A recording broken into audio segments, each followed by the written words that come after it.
Oi, gente! Dá uma olhada na Praia da Costa, em Vila Velha, às 4:30 da manhã.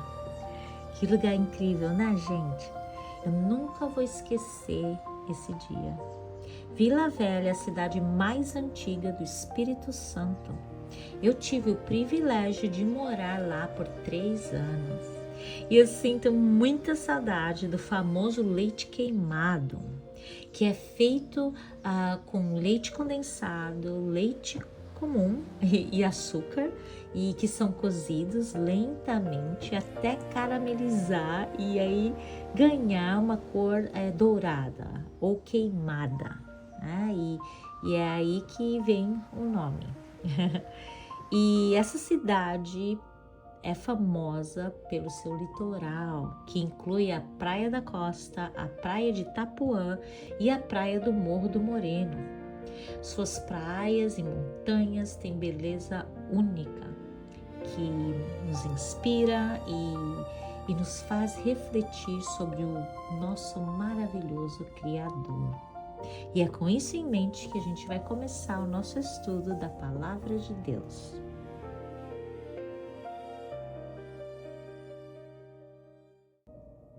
João, capítulo 1, versículo 14.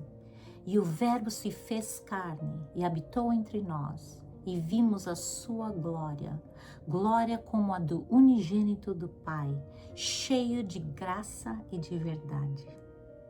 O Verbo se refere a Jesus, né? Como mencionado anteriormente em João 1.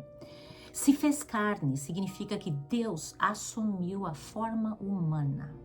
Então ele não apenas apareceu como humano, ele se pareceu humano, ele realmente se tornou um de nós. E a frase habitou entre nós indica que Jesus compartilhou das nossas experiências. Ele viveu entre a humanidade e passou por todo tipo de emoção, dificuldade e limitação humana. E ainda assim, ele permaneceu sem pecado. E quando a gente lê cheio de graça e de verdade, né? O que significa graça? Graça é o amor e bondade imerecidos. E a verdade é o que é real e perfeitamente correto. Então, Jesus mostra ambos perfeitamente, né? Ele traz perdão e misericórdia, graça, e ele revela a Deus exatamente como ele é, a verdade. E vamos continuar então, versículo 15 a gente lê. João deu testemunho dele e clamou: este é aquele de quem eu disse, aquele que vem depois de mim é maior do que eu, porque já existia antes de mim. Então, embora Jesus tenha vindo depois dele, né, tenha nascido depois dele, Jesus é maior porque ele existia antes dele. Como? Isso aponta para a natureza eterna de Jesus.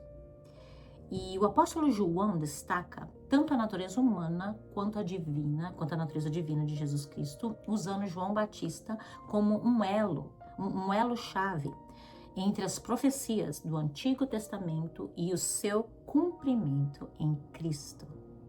E para o seu público, né, os judeus, este versículo confirmou que o tão esperado Messias finalmente havia chegado. O povo judeu havia esperado pelo prometido, né, pelo Messias, e o testemunho de João sobre Jesus afirmou que essas profecias haviam sido cumpridas. E então continuamos, versículos 16 e 17. Pois todos nós recebemos da sua plenitude, e graça sobre graça, porque a lei foi dada por meio de Moisés, a graça e a verdade vieram por meio de Jesus Cristo. Então, graça sobre graça significa uma graça contínua e transbordante, né? Não é apenas um dom único que é dado uma única vez, né? E também contrasta com a limitação da lei dada por meio de Moisés. E então há duas formas de Deus se relacionar com as pessoas, né? Então, primeiramente, e esse versículo ele destaca um contraste, não uma contradição, né? Entre duas formas pelas quais Deus se revelou. Primeiramente, foi a lei através de Moisés, né? Ele nos deu a lei. A lei do que é o Antigo Testamento, né? Era a instrução de Deus ao seu povo. Então, a lei mostrava o que é certo e o que é errado, a santidade e os padrões de Deus. Então, a lei funcionava como um espelho, né? Revelando o pecado humano. Mas a lei não podia remover o pecado, podia só mostrava, mas não removia o pecado, né? Então a lei era boa e necessária, mas era incompleta por si só. E o segundo modo, né, é graça e verdade através de Jesus Cristo.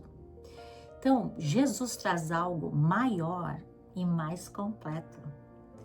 A graça, né? Perdão, misericórdia e salvação, o que nós não merecemos, e a verdade, que é a revelação plena e perfeita de quem Deus é. E então, em vez de apenas nos dizer como viver, Jesus abre um caminho para que sejamos restaurados a Deus. E o que significa veio por Jesus, né? Bom, a lei foi dada, né, como instruções, a lei foi dada como instruções transmitidas, né? E a graça e a verdade vieram por Jesus, ou seja, elas estão incorporadas nele. Então, isso significa que Jesus não apenas ensina a graça, ele é a fonte dela. E ele não apenas explica a verdade, ele é a verdade. Como ele disse, né? Eu sou o caminho, a verdade e a vida. Então Jesus não substituiu a lei, ele cumpriu a lei, né? Então Jesus não se está se opondo à lei, ele a está cumprindo, né?